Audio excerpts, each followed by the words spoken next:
नमस्कार दोस्तों, बात करते हैं अमेरिका की। अमेरिका में हाल ही में अ, अवैध प्रवासियों को बेदखल किया गया है। दरअसल एक खबर सामने आई जिसमें कहा जा रहा है कि बड़े पैमाने पर जो उसमें वहाँ पर अवैध तरीके से लोग घुस आए थे, डंकी रूट के जरिए घुस आए थे, उनको हटा दिया गया है, उनको वहाँ से बेदखल कर दिया गया है। अमेरिका में नई सरकार का गठन हो गया है। डोनाल्ड ट्रंप राष्ट्रपति ने ये वादा किया था कि अमेरिका की ज़मीन से जो अप्रवासी लोग हैं उनको हटा दिया जाएगा, अवैध प्रवासियों को हटा दिया जाएगा। ठीक वैसा ही किया गया है। इसको कुछ इस तरह से समझिए कि यहाँ पर भारत में कुछ लोग वापस आए हैं जिनमें से पता चला है कि उनके हाथों में जंजीर थी, झुकी नजरें थी। अमेरिका के ज़मीन से ऐसे बेदखल हो रहे हैं अवैध प्रवासी। ये इस तरह की कई खबरें भी प्रकाशित हुई है। ये आपको खबर मैं पूरी बता दूं। अमेरिका के नए राष्ट्रपति डोनाल्ड ट्रंप ने चुनावी प्रचार के दौरान ये वादा किया था कि अमेरिका में आए अवैध प्रवासियों पर कड़ी कार्रवाई की जाएगी। ठीक वैसा ही हुआ, उन्होंने कार्रवाई की और वहां से यानी अमेरिकी जमीन से इन प्रवासियों को हटा दिया गया। न्यूयॉर्क टाइम की रिपोर्ट के मुताबिक अमेरिका ने अवैध प्रवासियों के खिलाफ सख्त कदम उठाना शुरू कर दिया है। ये कहां से है ये आपको बता दूं। ये मैक्सिको से है, भारत से है, कुछ लोग पाकिस्तान से है, क्यूबा से है, कई अफ्रीकी देशों से अवैध प्रवासियों को अमेरिका से बेदखल किया जा रहा है। इनकी संख्या करीब 300 के आसपास है जो भारत आए हैं। ये लोग उन रास्तों से अमेरिका पहुंचे थे जिन्हें डंकी रूट कहा जाता है। हम सब ने देखा था कि डंकी रूट का हाल ही में एक मूवी में भी जिक्र किया गया था। इन प्रवासियों की ख्वाहिश थी कि अमेरिका को अपना वतन बनाए, लेकिन ऐसा हो नहीं सका क्योंकि अमेरिका ने अब सख्त कार्रवाई की है।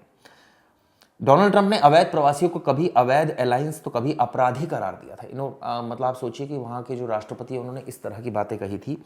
अब अमेरिका ने इन्हें सेना के भारी भरकम विमानों में लादकर अपराधियों की तरह हाथ पैर बांधकर वतन भेज दिया। इनके वापस इनके जहाँ इनके जगह थी, यानी कई लोगों को भारत भेजा, कई लोगों को पाकिस्तान, क्यूबा, तमाम जगहों पर भेज दिया गया। हाल ही में बताते हैं कि रिपब्लिकन पार्टी के सांसदों ने बात करते हुए ट्रंप ने गर्व से ऐलान किया था कि इतिहास में पहली बार हमारी सरकार ने इन अवैध अलायंस को सेना के विमानों में भरकर वापस भेज दिया है। अब इस खबर को लेकर कई सवाल भी खड़े हो रहे हैं। इस कड़ी में आज भारत में भी अमेरिका का मिलिट्री प्लेन पहुंचा जिसमें कई अवैध प्रवासी थे। अमेरिकी C-147 प्लेन से ये बताते हैं कि अवैध प्रवासी भारतीयों का पहला जत्था भारत पहुंचा। जो पहला जत्था था वो भारत पहुंचा और इसमें 104 भारतीय सवार थे जिन्हें अमेरिका से अवैध तरीके से प्रवेश करने के बाद अब भारत वापस भेजा गया। आप सोचिए करीब 100 के आसपास थे जिन्हें यहाँ से भेजा गया। कुल 300 के आसपास ऐसी संख्या थी जो अलग अलग देशों के जो नागरिक थे उनको भेजा गया। ये खबर इसलिए इंपॉर्टेंट है क्योंकि अमेरिकी राष्ट्रपति ने ये बात का जिक्र भी किया था और बार बार ये वादा किया था कि वो ऐसे लोगों के खिलाफ कार्रवाई करेंगे जो इस तरह यानी डंकी रूट से अवैध रूप से अमेरिका में पहुंच गए हैं, वहाँ पर वो सुविधाओं का आनंद ले रहे हैं, कोई वहाँ वो टैक्स पेयर नहीं है और वहाँ की जो इकोनॉमी है उसको एक तरह से कहा जाए कि उसके लिए खतरा है। इन तमाम बातों को ध्यान में रखते हुए अमेरिका ने ये डिसीजन लिया है। आपके हस्बैंड हरविंदर विदेश गए थे तो अब परिवार में वापस आ रहे हैं, तो क्या हालात है, कैसे वो विदेश गए थे उसको लेकर? सर घर के तो आप देख ही रहे हैं कि हमारे घर के हालात कैसे हैं। अब वो 10 महीने पहले गए थे अमेरिका तो पहुंचे नहीं। ट्रंप ने जैसा भी आप देख रहे हैं कि अमेरिका के हालात कैसे हैं, इतनी सख्ताई हो चुकी है। तो 15 तारीख को मेरी लास्ट बार बात हुई थी उससे, मेरे हस्बैंड से। तो उसके बाद कोई आज तक कोई कांटेक्ट नहीं हुआ। तो आज खबर मिली है कि वो उसको डिपोर्ट किया गया है। कैसे गए थे वो विदेश? लीगल तरीके से नहीं गए थे। हमारी बात वो बल्कि एजेंट से हुई थी कि 1 नंबर से डायरेक्ट ही भेजेंगे। तो उसके बाद उसने डोंकी लगाई। तो 15 तारीख को सर बस लास्ट बार मेरी बात हुई। उसके बाद आज परिवार कैसे भेजा था, कैसे भेजा था, कितने पैसे उठाए? सुना है कि कर्ज उठाया आपने। हाँ सर 42 लाख रुपए मैंने उठाया है कर्ज। तो 42 लाख ही मैंने एजेंट को दिया है। तो परिवार की बात करें, कितने लोग जो हरविंदर पर निर्भर थे जो आज उस पे आश्रित थे? घर के हम 10 मेंबर हैं सर। वैसे मैं तो, मेरा बेटा एक बेटी है, तो मेरे फादर इन लॉ, तो मदर इन लॉ घर पे रहे। अब वापस आने के बाद कैसे हालात आप देख रहे हो कि पैसा भी लग गया, पैसा है भी नहीं, तो अब कैसे चलेगा गुजारा? तो देखो रोजमर्रा की जिंदगी तो आपको पता ही है कि काम तो करना ही पड़ेगा। देखो अब क्या होता है। ठीक। जी सर। वापस आ रहा है तो कैसे हालात हैं अब परिवार में, क्या देखते हो कैसे हालात? ਹੁਣ ਦੇ ਸਭ 42 ਲੱਖ ਰੁਪਈਆ ਫੜਿਆ ਹੀ ਹੁਣ ਕਿੱਦਾਂ ਲੈਣਾ ਉਹ ਕਿੱਦਾਂ ਹੋਣਾ ਵਿਆਜ ਹੀ ਉਹਨਾਂ ਪੈ ਗਿਆ तो अब जो वापस आ जाएगा, मतलब गया तो अच्छा ਜੰਟ ਸਾਨੂੰ ਪੈਸੇ ਦਵਾਓ ਉਦੋਂ ਕੋ ਤੇ ਨਾਲੇ ਗਵਰਨਮੈਂਟ ਸਾਡੀ ਕੋ ਮਤ ਕਰੇ ਤੇ ਫੇਰ ਹੀ ਕੰਮ ਚੱਲਣਾ ਹੋ ਜਾਓ ਨਾ ਕਿੱਦਾਂ ਚੱਲਣਾ। अमेरिका में अवैध रूप से रहते भारतीयों की घर वापसी जैसा कि हमने बताया शुरू हो गई थी। 100 से ज़्यादा भारतीय अमृतसर एयरपोर्ट पहुंचे और इसके बाद इनमें से सबसे ज़्यादा लोग जो थे वो पंजाब के थे। इससे कुछ रोज पहले ही पंजाब के एनआरआई बेल्ट कहलाते जलंधर और कपूरथला में ऐसे लोगों से मुलाकात की जो यूएस से डिपोर्ट किए जा चुके हैं। हम सबको पता है कि कनाडा में और यूएस में जो ज़्यादातर लोग हैं वो पंजाब से गए हुए हैं। अब वो वापसी उनकी कर दी गई है।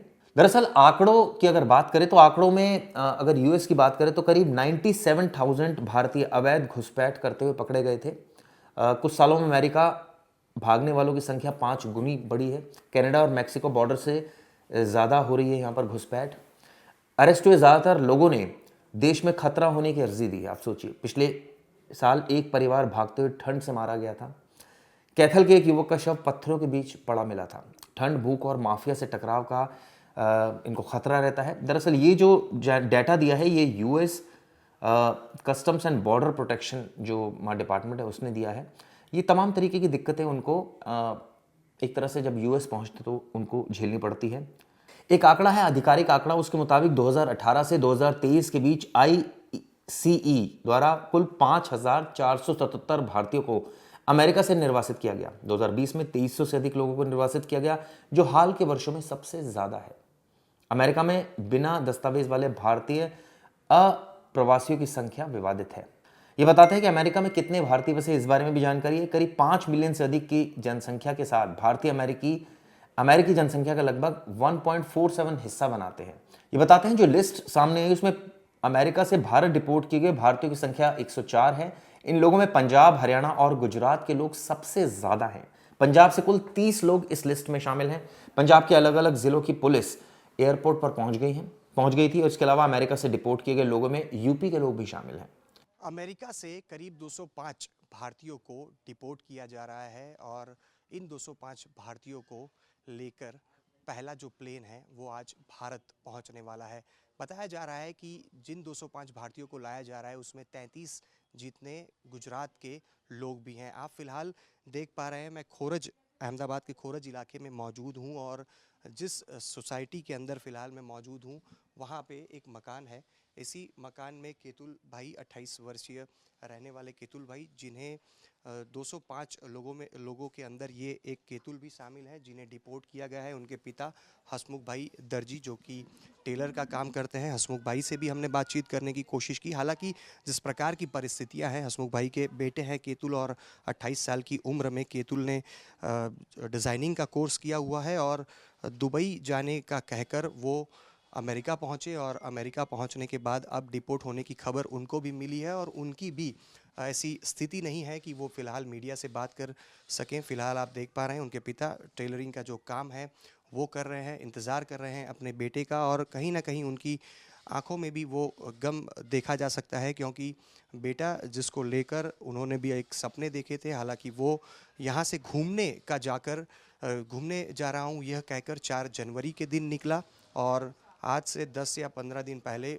उनके बेटे से उनकी बातचीत हुई थी जब अमेरिका से उसे डिपोर्ट करने के लिए कहा गया और उनके बेटे के साथ उनकी बातचीत हुई थी।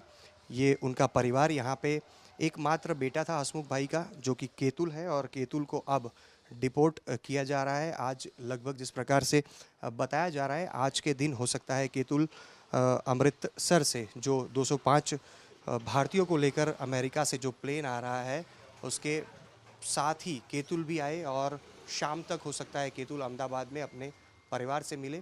पिता इंतज़ार कर रहे हैं, उनका कहना है कि हम एयरपोर्ट पर लेने जाएंगे।